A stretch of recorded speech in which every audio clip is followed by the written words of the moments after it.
warahmatullahi wabarakatuh. Perkenalkan, saya Maulana, perwakilan dari kelompok 3. Di sini saya akan mewakili teman-teman untuk mempresentasikan hasil kerja kami terkait dengan bagaimana Pancasila menjadi dasar negara Republik Indonesia.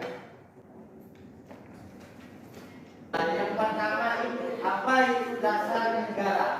Dasar negara merupakan suatu norma dasar dalam menyelenggarakan bernegara, di mana dasar negara ini menjadi sumber bagaimana masyarakat di dalamnya untuk melakukan kehidupannya sesuai dengan dasar-dasar yang telah ditetapkan oleh pemerintah maupun masyarakat itu sendiri. Kemudian yang kedua, makna dan tujuan Pancasila sebagai dasar negara.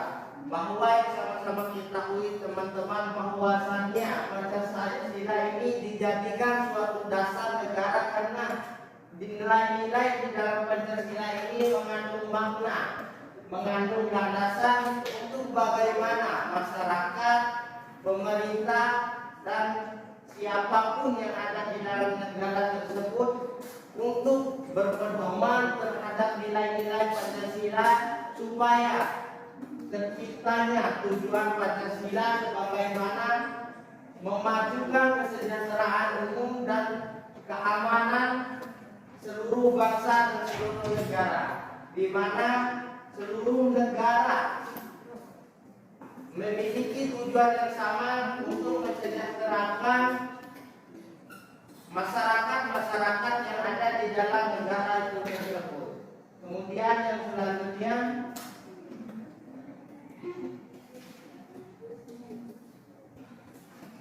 pentingnya Pancasila sebagai dasar negara. Bagaimana teman-teman yang sama kita ketahui bahwa penting sekali Pancasila ini untuk kita amati, untuk kita junjung tinggi nilai-nilai yang ada di dalamnya. Pancasila sebagai dasar negara berarti setiap sendi-sendi ketakwaannya pada negara Republik Indonesia harus berlandaskan kepada Pancasila, harus berpedoman terhadap Pancasila itu sendiri.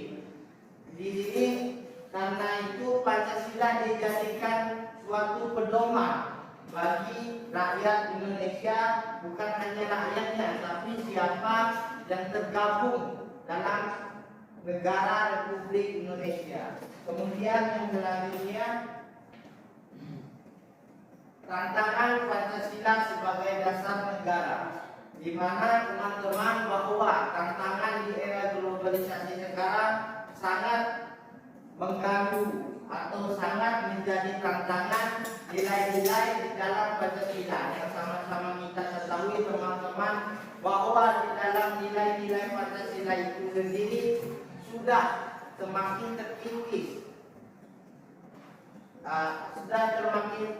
terkikis masyarakat Indonesia maupun pemerintahannya yang mengikuti nilai-nilai yang tercantum dalam Pancasila itu sendiri.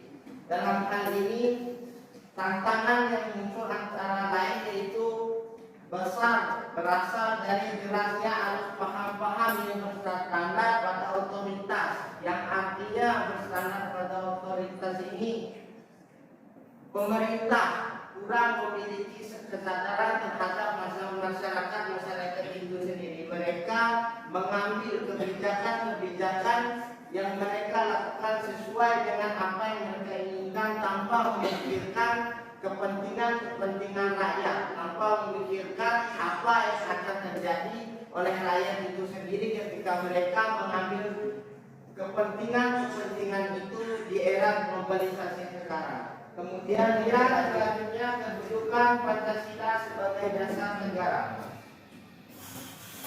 Yang pertama, Pancasila sebagai dasar negara adalah sumber dari segala sumber tertib hukum Indonesia. Dengan demikian, Pancasila merupakan asas kerohanian hukum Indonesia yang dalam Undang-Undang Negara Republik Indonesia. Di sini dijelaskan bahwa tata tertib hukum hukum itu harus sesuai dengan nilai-nilai Pancasila, di mana pengatur hukum ini harus sesuai, harus menjunjung tinggi nilai-nilai yang ada di dalam Pancasila itu tersebut.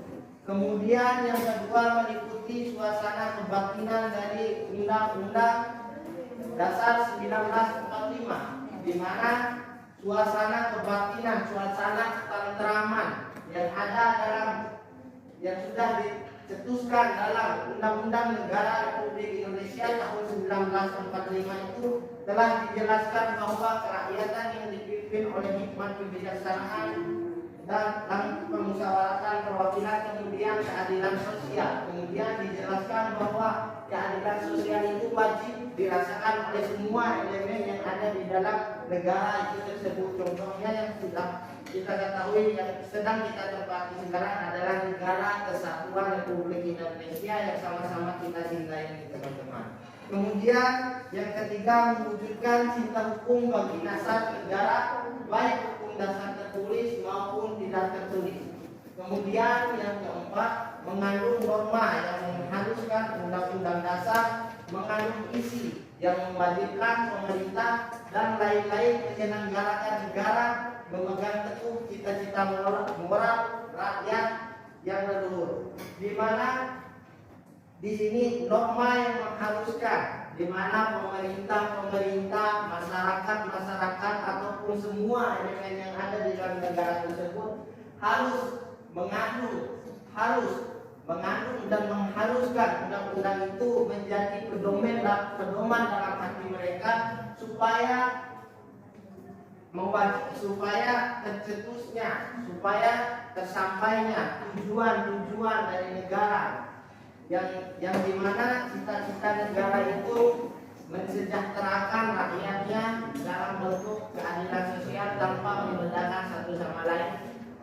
Yang sama-sama ketahui di Bhinneka Tunggal Ika itu walaupun berbeda-beda tapi tetap satu tujuan, kita mempunyai satu tujuan untuk negara ini, supaya negara ini menjadi negara yang adil dan makmur seperti cita-cita negara kita itu sendiri, teman-teman. Kemudian yang kelima, merupakan sumber semangat abadi Undang-Undang Dasar 1945 bagi penyelenggara negara, para pelaksana pemerintah, di mana hadirnya Pancasila ini merupakan semangat abadi bagi Undang-Undang Dasar untuk bagaimana elemen-elemen atau pemerintah-pemerintah yang ada di dalamnya menyelenggarakan, bagaimana mereka menyelenggarakan negara ini dengan baik supaya terciptanya cita-cita negara itu sendiri. Kemudian yang selanjutnya, dari hasil ini kami dapat mengambil kesimpulan bahwa pentingnya Pancasila adalah hal yang perlu diperhatikan dan disadari oleh setiap warga Indonesia agar tidak terjadi sesuatu yang merugikan negara seperti perpecahan. Tanpa berpedoman pada Pancasila, sangat mungkin akan terjadinya hal-hal buruk seperti